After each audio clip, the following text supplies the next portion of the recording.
Hi, I'm the Recruiting Maven and welcome back to my channel. Today's topic of conversation is in part of a continuing series of why you've not heard back from a recruiter, and that is because of voicemail issues. With that said, I just want to say a quick thank you for liking, sharing, and subscribing to my channel. I deeply appreciate your kind support. For those of you who are new to my channel, I have an ever-growing playlist of career tips and advice. So diving into today's topic of conversation is a bit of a rant, but it's also a little bit of frustration on my end, and many candidates have said to me, it's so frustrating, I haven't heard back from you. And here's my 3 reasons. Why didn't you set up your voicemail box? Why does your phone not receive phone calls at certain times of the day? And you know, your voicemail box is full. So those are my biggest 3 pet peeves about calling people. And then they come back to me and say, well, I haven't heard back from you. And I said, were you aware that your voicemail box is full? And there's silence on the other line or the other end. And I always find that very funny. So I'm one that rarely happens to, because I'm consistently on the phone for 8 to 10 hours a day sometimes. And I have to be very conscious of that. And I want to make sure that I'm getting your calls. And it's important to me that I get back to you. And I actually do set up, just so you know, hours that I actually do call. And when I leave you a message, I will tell you, listen, I'm available between X and Y hours today, tomorrow, and whatever. So there's no reason why you're not hearing back, at least from me. But with that said, not sure why you don't have, or you're not accepting calls. That's baffling to me. Now, I understand that some people have certain types of jobs that they absolutely, one, cannot have a cell phone on them while they're working, so or if they do, they turn it off so that they can check it periodically.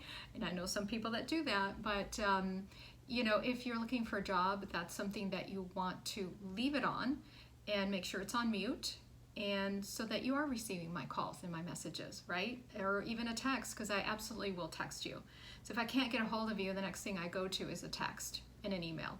So just be aware, there's so many methods, but if that first line of communication isn't available, where would you like me to, how would you like me to communicate with you? So it's very frustrating. I had somebody who was actually, well, a family member, to be honest, and did not have his voicemail box set up. And I said to him, how do you expect to get a job?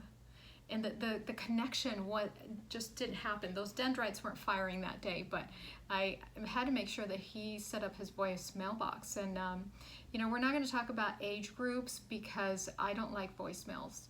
That's not my thing. Text me if you want to get a hold of me, and I promise you I will text right back, because I am a texting demon, and I will get back to you right away. And if you're not hearing back from me, there's an issue.